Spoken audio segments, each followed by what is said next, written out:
Common responses to change and loss. Welcome back. Now that we've explored what change and loss can encompass, it's essential to understand how these experiences can affect us. In this segment, we'll delve into the common emotional and behavioral responses that often accompany times of transition and loss. It's crucial to remember that there's a wide spectrum of reactions, and what you might feel or experience is valid. When faced with change or loss, a cascade of emotions can surface. One of the most common is sadness. This can range from a mild sense of disappointment to deep grief, depending on the significance of the loss. It's a natural human response to the absence of something or someone valued. You might find yourself feeling tearful, withdrawn, or simply experiencing a pervasive sense of heaviness. Another powerful emotion that can arise is anger. This might seem counterintuitive, especially when dealing with a loss that wasn't directly caused by someone's intentional actions. However, anger can be a way of reacting to a feeling of helplessness, injustice, or frustration with the situation. You might feel angry at the circumstances, at yourself, or even at the person or thing that is no longer present. It's important to acknowledge this anger without judgment, and find healthy ways to process it. Confusion is also a common reaction, particularly when dealing with unexpected changes or losses. You might find yourself questioning why things happened, struggling to make sense of the new reality, or feeling disoriented and unsure of what to do next. This mental fog can be unsettling, but it's a natural part of trying to process and integrate a significant shift. Anxiety often accompanies change and loss, especially when the future feels uncertain. You might experience worry, nervousness, or a sense of unease about what lies ahead. This anxiety can manifest in different ways, from racing thoughts to physical symptoms like a racing heart or difficulty sleeping. It's a sign that your system is trying to adapt to a new and potentially challenging situation.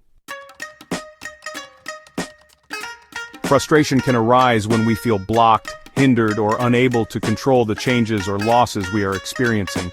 You might feel impatient with the process of adjustment, irritated by new limitations, or simply fed up with the situation. This frustration is a natural response to feeling a lack of agency. And sometimes, in the face of significant change or loss, we might experience numbness. This can be a protective mechanism, a way for our system to buffer the initial shock and overwhelming emotions. You might feel detached, emotionally distant, or as if you're observing everything from a distance. While it can provide temporary relief, it's important to eventually allow yourself to process the underlying feelings in a healthy way.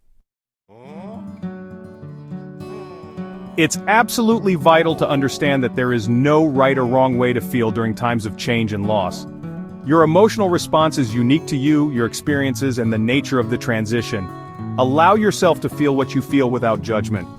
Don't compare your reactions to others, and don't pressure yourself to get over it or be strong in a way that feels inauthentic. Furthermore, the intensity of these emotions can fluctuate. You might experience a wave of sadness one moment followed by anger, and then a period of relative calm. This emotional roller coaster is a common part of the process. There will be good days and bad days, moments of strength and moments of vulnerability. This ebb and flow is normal, and it doesn't mean you're not making progress.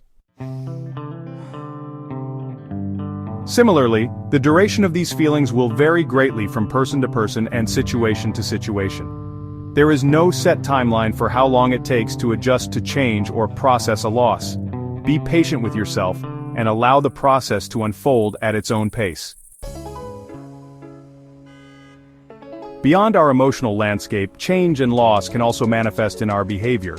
You might notice changes in your sleep patterns. Some people may find it difficult to fall asleep or stay asleep due to worry or rumination, while others might experience excessive sleepiness as a form of withdrawal or exhaustion. Your appetite can also be affected. Some individuals might lose their appetite and struggle to eat, while others might turn to food for comfort, leading to changes in eating habits. These shifts are often linked to underlying stress and emotional distress. Concentration can become difficult when your mind is preoccupied with the changes or losses you're experiencing. You might find it hard to focus on tasks, remember details, or make decisions. This can be particularly challenging in a work environment that requires attention and precision. Our social engagement can also change. Some people might find comfort in being around others and seek out social support, while others might feel a need to withdraw and isolate themselves. Both responses are valid, but it's important to find a balance that supports your well-being. Prolonged isolation can sometimes hinder the healing process. You might also notice an increase in irritability. When we are feeling emotionally overwhelmed or stressed by change and loss, our tolerance levels can be lower, and we might find ourselves becoming easily frustrated or short-tempered with others. This isn't a reflection of your character, but rather a sign of internal distress. Conversely, withdrawal is another common behavioral response. You might feel less motivated to engage in activities you once enjoyed, pull away from social interactions, or simply feel a desire to be alone.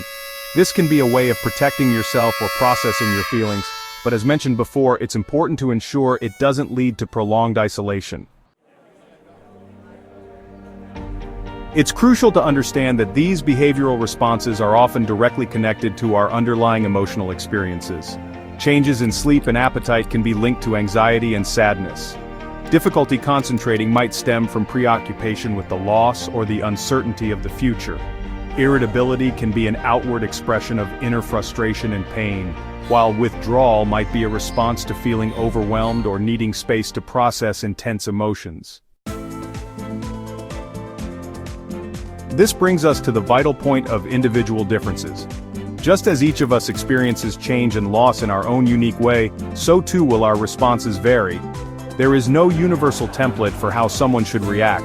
Your personality, your past experiences, your coping mechanisms, your support system, and the specific nature of the change or loss will all influence your individual response. Some individuals might process their feelings more outwardly, expressing their emotions openly and seeking support actively. Others might be more internal in their processing, needing more time for quiet reflection. Neither approach is inherently better or worse. They are simply different ways of navigating challenging times. Similarly, the pace of adjustment and healing will differ significantly. Some individuals might find themselves adapting to a new reality relatively quickly, while others might require a longer period of time to process their feelings and find a new equilibrium. It's essential to honor your own timeline and avoid comparing your progress to others. What feels right for someone else might not feel right for you, and that's perfectly okay. Therefore, during times of change and loss, avoid comparisons and judgment, both of yourself and of others. Extend compassion and understanding to yourself, and recognize that everyone is navigating their own unique journey. What might seem like a small change to one person could be a significant loss for another. Respecting these individual experiences is fundamental to creating a supportive and understanding environment, both for yourself and for those around you. Understanding the range of emotional and behavioral responses to change and loss is a crucial step in building resilience. By recognizing and normalizing these reactions, we can become more self-aware, more compassionate towards ourselves and others, and better equipped to navigate the inevitable transitions that life brings. In our next segment, we'll move beyond understanding our responses and explore practical strategies for coping with change and loss in healthy and constructive ways, ultimately building our resilience.